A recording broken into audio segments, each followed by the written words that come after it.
அதற்கு பின்னாடி நசீஹத் நம்பர் 4, கொள்கையில் சிறிதளவும் சமரசம் செய்து கொள்ள முடியாது. கொள்கையில் சிறிதளவும் சமரசம் செய்து கொள்ள முடியாது. ஃபுல்லாமே கொள்கை சம்மந்தப்பட்டது தான் வருது. ஏன்னா நம்ம செகண்ட் இயருடைய ஆரம்ப நசீஹத்தா இருக்கிறதுனால முதல்ல அகைதாவில் உறுதியாக இருக்கணும்.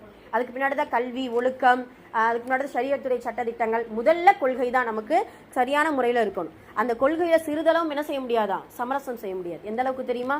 அல்லாஹுடைய தூதரிடத்துல வந்து கேட்டாங்களா, இந்த கொள்கையை பத்தி தான் சமரசம் செஞ்சாங்க. 1 வருஷ காலம் என்னுடைய இறைவனை நீங்க வணங்குங்க, 1 வருஷ காலம் உங்களுடைய சிலைகளை, உங்களுடைய இறைவனை நாங்க வணங்குறோம், எங்களுடைய சிலைகளை நீங்க வணங்குங்க. அப்ப அல்லாஹுடைய தூதர் சொன்ன வார்த்தை என்ன?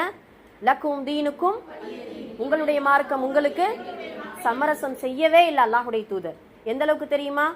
அல்லாஹுடைய தூதர் அந்த அப்துல் முத்தலிப் அவங்களுடைய சிறிய தந்தை அபு தாலிப்கிட்ட போய், உங்களுடைய அண்ணன் மகன்லாம் இப்படியெல்லாம் செஞ்சுட்டு இருக்கிறாரு, கொஞ்சம் ஏதாவது சொல்லக்கூடாதா அப்படின்னு சொல்லும்போது, சிறிய தந்தை வந்து ரசூல்லாட்ட வந்து இப்படி சொல்லுவாங்க, என்னம்மா இப்படியெல்லாம் வந்து கம்ப்ளைண்ட் பண்றாங்களே, என்ன செய்யலாம் அப்படின்னு சொல்லும் பொழுது, தன்னுடைய சிறிய தந்தை இடத்துல அல்லாஹுடைய தூதர் சொல்லக்கூடிய வார்த்தை, ஒரு கையில் சூரியனையும் மறு கையில் சந்திரனையும் கூட வெட்டி கொடுத்தா கூட நான் என்ன செய்ய மாட்டேன், இதுல சமரசம் செய்ய மாட்டேன். என்னுடைய கொள்கையில நான் என்ன செஞ்சிருப்பேன், உறுதியாக இருப்பேன். அல்லாஹுடைய தூதருக்கு நிறைய ஆசை வார்த்தை காட்டினாங்க.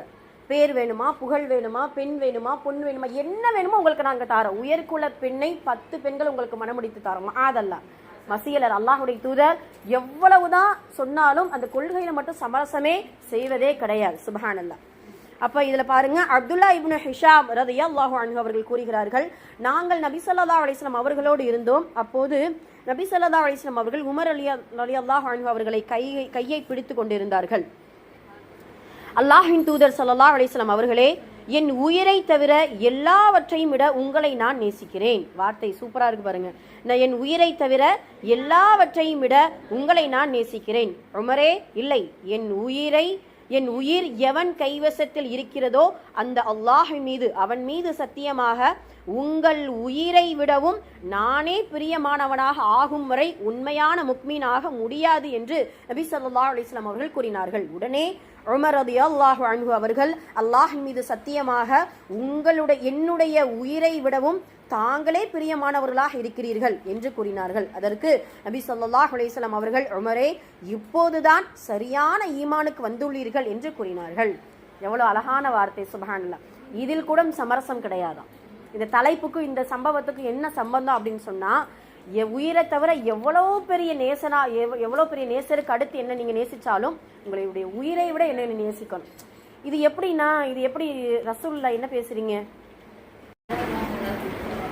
அப்ப உமர் ரலியல்லாஹு அன்ஹு என்னதுமா, அப்ப இந்த விஷயத்திலையும் உமர் ரலியல்லாஹு அவர்களை ரசூலுல்லாஹ் சொல்லக்கூடிய வார்த்தை என்ன? உயிரை விட என்னை நீங்கள் நேசியுங்கள்.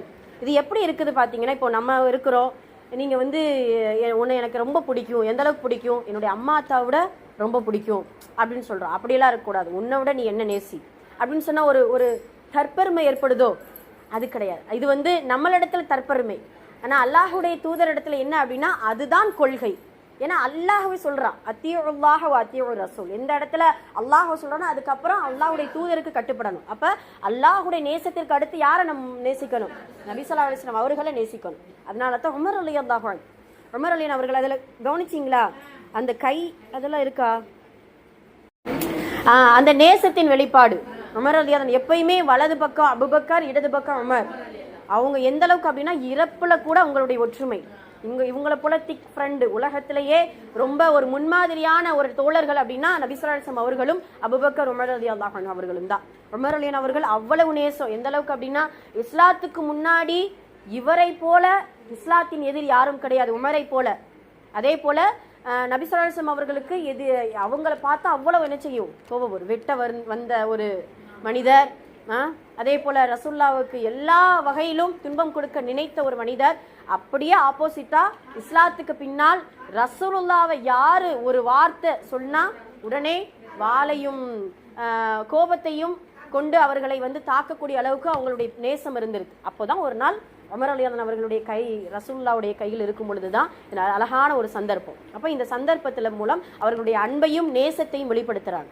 ரசூலுல்லாஹ் நேசிச்சா என்ன கிடைக்கும்? இந்த துன்யாவுல அவர்களுடைய நேசத்தை, ரஹ்மத்துல் ஆலமீன் நம்ம படிச்சிருக்கோமா? இந்த உலகத்தின் அருள் கொடை அண்ணல் நபி ஸல்லல்லாஹு அலைஹி வஸல்லம் அவர்களை இந்த துன்யாவுல நம்ம நேசிச்சோம் அப்படின்னா நம்மளுடைய வாழ்வு சீர்பெறும். நான் உங்களுக்கு அடிக்கடி உதாரணம் அதுதான் சொல்றது. யாரை நீங்க அதிகமா நேசிக்கிறீங்களோ, தாய் தந்தையரை நேசிக்கிறீங்களா அல்லது நல்ல நட்புறவுகளை நீங்க நேசிக்கிறீங்களா, அதனுடைய பழக்க வழக்கம் தான் நம்மளை வந்து ஒட்டிக்கிறோம்.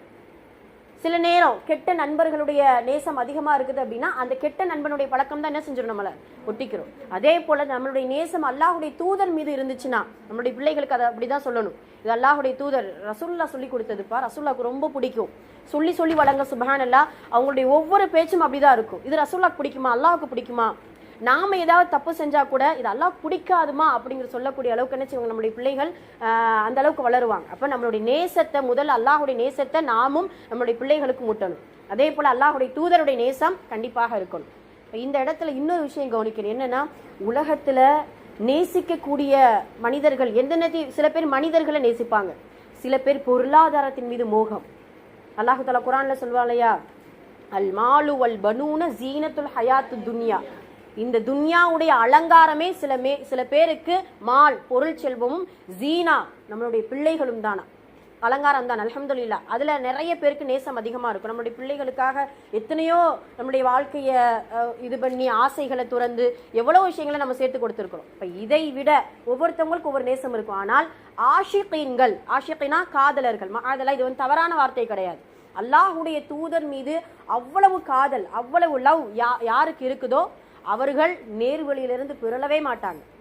எதை எடுத்தாலும் இந்த அல்லாஹுடைய தூதர் நமக்கு வழிகாட்டி இருக்கிறாங்களா, அல்லாஹு தாலா இது நமக்கு வந்து சொல்லி இருக்கிறானா, இது ஹலாலா இது ஹராமா, இது அல்லாஹுடைய தூதர் நமக்கு அங்கீகரிச்சிருக்கிறாங்களா அப்படின்னு சொல்லிட்டு இந்த விஷயத்தில் தான் கவனம் இருக்கணும். அப்ப இந்த இடத்துல உமர் ரலியல்லாஹு அவர்கள் சொல்லக்கூடிய வார்த்தை என்ன, அல்லாஹுடைய தூதரே உங்களை உயிரை தவிர்த்து விட்டு மற்ற எல்லாத்தையும் விட நான் நேசிக்கிறேன். இப்போ அல்லாஹுடைய தூதர் இல்லை காம்ப்ரமைஷன் பண்ணாங்களா, சமரசம் கிடையாது. பரவாயில்ல, இவ்வளவு நேசிக்கிறாங்களே. நம்ம யார்ட்டையாவது ஒரு சின்ன விஷயம், எனக்கு அம்மாத்தோட உனக்கு ரொம்ப பிடிக்கும்னு எனக்கு ரொம்ப பிடிக்கும் சொன்னா எப்படி உள்ளம் குளிர்ந்து போயிடுது. ஆனா ரசூலுல்லாஹ் இதுல காம்ப்ரமைஷன் பண்ணல, ஏன்னா இது கொள்கை சார்ந்தது. முஹம்மது ரசூலுல்லாஹ், அதாவது லா இலாஹ இல்லல்லாஹ் முஹம்மது ரசூல், அஷ்ஹது அல்லா இலாஹ இல்லல்லாஹ் வ அஷ்ஹது அன்ன முஹம்மத ரசூலுல்லாஹ். இரண்டாவது கொள்கை இது வந்து. முதல் கொள்கை அல்ல வணக்கத்திற்குரியவன் அல்லாஹ், இரண்டாவது கொள்கை அல்லாஹுடைய தூதர் முஹம்மது நபி ஸல்லல்லாஹு அலைஹி வஸல்லம் என்று நான் சாட்சி கூறுகிறேன். இப்ப இரண்டாவது கொள்கையில அவங்க சமரசம் செய்யல. என்ன, எதனால, உயிரை விட நீங்கள் நேசித்தால்தான் ஈமானில் பரிபூரணமானவர்களாக ஆக முடியும் உமரே என்று சொன்ன உடனே நாம என்ன செய்வோம், அந்த நேரத்துல உயிரை விடவா, என்னை விட நேசிக்கிற அளவுக்கு நீங்க வந்து அப்படிங்கிற மாதிரி சில நேரம் மனிதர்களுக்குள்ள மனிதர் திங்க் பண்ணுவோம். நம்மளை விட ஒருத்தவங்க யாருமே நம்ம சிறந்தவங்கன்னு சொல்லவே மாட்டோம். சாதாரண டக்குன்னு என்ன செய்ய முடியாது, சொல்ல முடியாது. ஆனா ரசூலுல்லாஹ் உடனே சொன்ன உடனே உமர் ரலியல்லாஹு அவர்கள் சொல்லக்கூடிய வார்த்தை, அல்லாஹுடைய தூதரே என்னை விட உங்களை நான் என்ன செய்யறேன், என்னுடைய உயிரை விட உங்களை நான் நேசிக்கிறேன் அப்படின்னு சொல்லும் பொழுதுதான் ரசூலுல்லாஹ் சொல்லக்கூடிய வார்த்தை, இப்போதுதான் சரியான ஈமானுக்கு வந்துள்ளீர்கள். சுப்ஹானல்லாஹ். அதனால கொள்கையில் மட்டும் சமரசமே செய்யக்கூடாது. இதுல இன்னொரு விஷயம் நம்ம புரிஞ்சுக்கிறோம். இது வந்து நேசத்தை மட்டும் கொடுத்துருக்குறாங்க. இந்த கொள்கையில சில நேரம், அதாவது கொள்கைனா அக்கீதா, இந்த அக்கீதாவில் அல்லாஹ்வுக்கு இணை வைப்பதான் சரி, விதியை நம்புவதா இருந்தாலும் சரி, நன்மை தீமை எல்லாமே அல்லாஹ்விடத்திலிருந்து வருவதுதான் என்பதை வந்து நம்புறதா இருந்தாலும் சரி, இதுல சமரசமே இருக்கக்கூடாது. சமரசம்னா என்னது, சில நேரம் அல்லாஹுடைய சட்டத்தை கொஞ்சம் ஒத்தி வச்சுட்டு நம்மளுடைய சூழ்நிலைக்கு ஏற்ப, சில நேரம் அல்லாஹுடைய வழிகாட்டுதலை கொஞ்சம் ஒத்தி வச்சுட்டு நம்மளுடைய வழிகாட்டுதல் இல்லை வேற யாரையாவது ரோல் மாடலை, இது எதுலையுமே சமரசம் இருக்கவே கூடாது. 7 விஷயத்துல ஒருபோதும் அல்லாஹ் சமரசம் செய்வதற்கு அவன் சம்மதிக்கவே மாட்டான். 7 விஷயம் என்னது, அக்கீதாவுடைய கொள்கை 7 விஷயம் இருக்கு இல்லையா, ஃபர்து, அந்த 7 விஷயத்துல சமரசம் இருக்கவே கூடாது என்பது நமக்கான படிப்பினை. அல்ஹம்துலில்லாஹ். அப்ப அந்த கொள்கையில் எல்லோருமே சரியான முறையில நம்ம அதை பின்பற்றக்கூடியவர்களாக இருக்க வேண்டும்.